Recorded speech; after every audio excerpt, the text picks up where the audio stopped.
So yun, okay, KGX, kumusta kayong lahat? Kakagising lang natin mga lods, and then siguro mga 4:30, mag-walking tayo, tapos siguro punta lang tayo ng gym, workout tayo ngayon, chest, shoulder, tapos sabay medyo may edad na kasi tayo, nasa 37 na tayo, no? So ang ginagawa kong workout ngayon is hindi na yung parang ginagawa ng iba na kailangan chest, tricep, ganyan, hindi na, no? So ang ginagawa natin ngayon is low whole body workout na, pero tagi-isang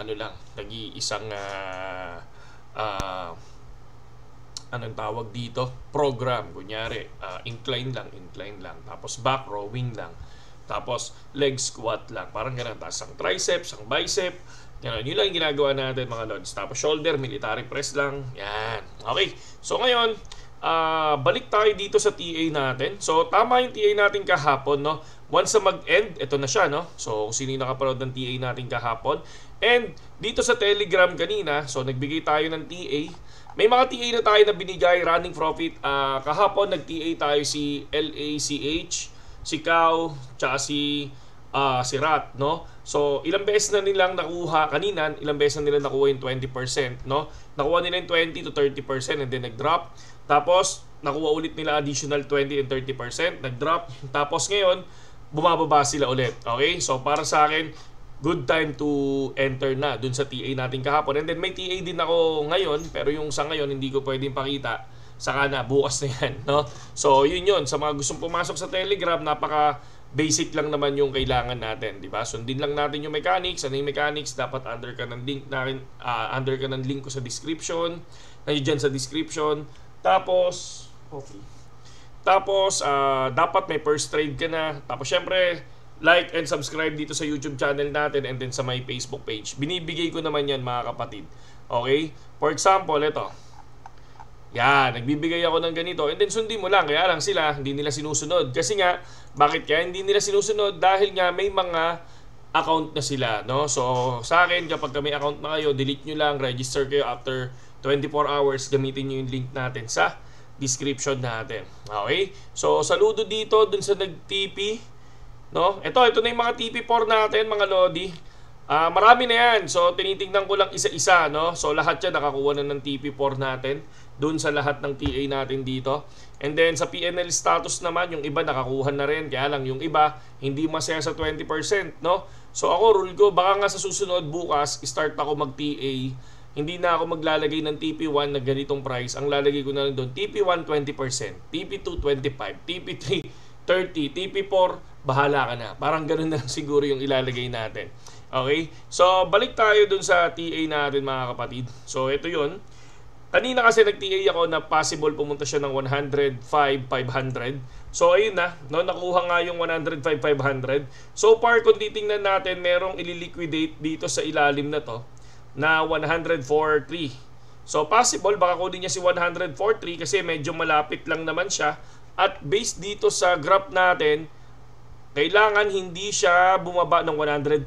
Possible dyan siya maglaro from dito sa area na to 105.6 to 102.7. So yung kukunin niyang liquidation kahit hanggang 104, kahit hanggang 103, at kahit hanggang 103, pwede niyang kunin, pwede niyang lusungin yan, yung ilalim na yan. Kasi para sa akin, safe tayo dyan sa area na yan, no? Para sa akin safe tayo dyan sa area na yan. Kunyari, kung maglo-long position kayo, mga lodi, no, pwede nyo naman gawin yan. Kung possible na pwede niyang kunin tong area na to, no? Pero ako tingin ko, no, baka lang syempre mas gugustuhin kong kunin to para matakot tong mga to, no? Yang mga yan, para matakot yung mga yan na biglang mag-SL sila. No? Pag nag-SL sila, possible, lilipad dyan. Okay? So, 1 day na lang, no? I think 1 day na lang. 2 days na lang, no? Kasi Tuesday sa atin, yung inauguration. Possible, maraming pwedeng mangyari. Lalo na ngayon, yung Trump token, grabe, di ba? Sobrang lakas ng lipad ng Trump token. Kung titingnan natin, kahapon, nasa 27... yung naabutan ko siya nung nandito ako, $27. Ngayon, tingnan nyo, $45 na, di ba? So, nakakatakot din pasukin to, pero ang Binance kasi is nag-declare na papasukin nila yan. Binance and Coinbase to delist To list Donald Trump meme coin Trumps. No, ako nga tingin ko kala ko ad season na. Meme coin season pala. Grabe, no? Grabe meme coin season. Tapos Sol is nakakuha niya na yung 272. 'Di ba? Ang lumipad si Sol kasi under ng Sol si Trump, 'di ba? So, yun yung isa sa nakikita ko dito. And then, syempre, sad to say, no? ETH talaga, no? Lumipad silang lahat. ETH is still the longest. No? Kaya tingnan nyo, tamang-tama yung ginuhit ko kay ETH. Tingnan nyo, ha. Gumuguhit bata lang ako, pero tangin lang yan, minsan yung guhit ko, ano lang, hula lang. Pero tingnan nyo, tumatama, oh. Ito sana tumama, mga lods, no? Oh, ito na siya, no? Break na dito ay rejected. Sana naman gumanon na, mga lodi. Sana lumipad na hanggang dyan, oh, hanggang Mars. Oh, di ba?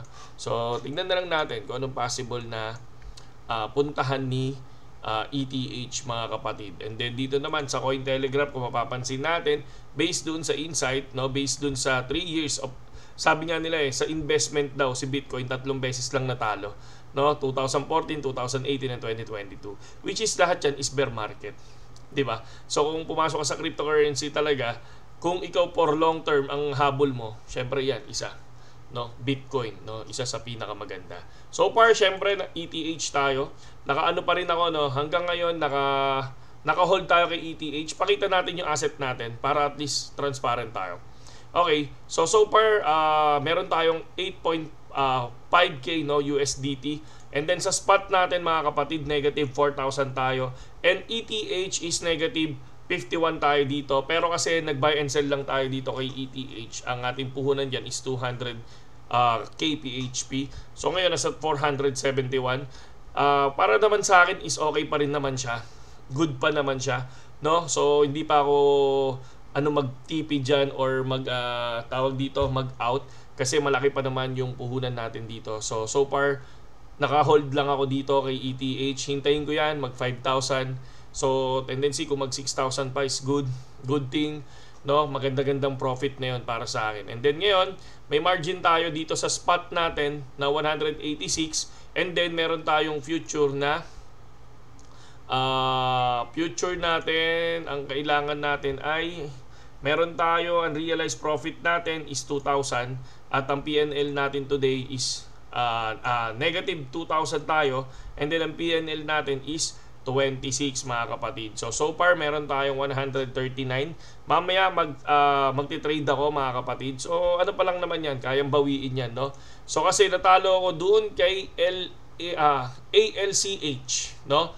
So nag-cut loss na ako kay yung ano natin, yung TA natin na ALCH, no? So medyo ayaw talagang umano nun, pero hindi pa rin ako nawawalan ng pag-asa dyan kay ALCH So ngayon nag-open ako dyan, so pakita ko na lang sa inyo tomorrow. Tingnan ko kung mababawi natin, mga kapatid. Yun, ganoon tayo sa Telegram, pero lagi namang solid na solid yung iba na nananalo talaga. Kasi ako doon lang talaga ako nag-negative, and ang pinapractice ko ngayon yung kay BTC, mga kapatid. So yun lang yun.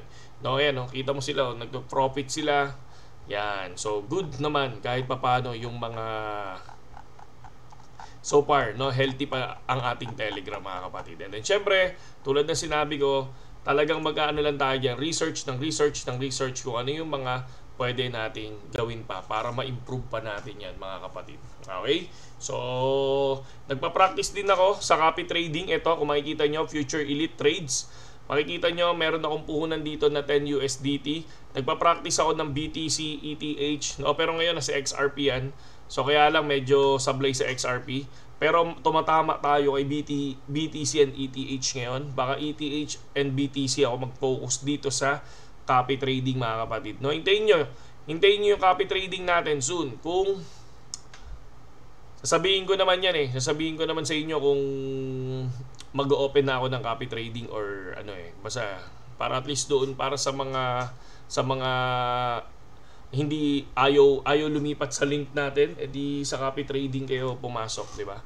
So yun lang yun, KGX, at mabuhay kayong lahat, mga kapatid.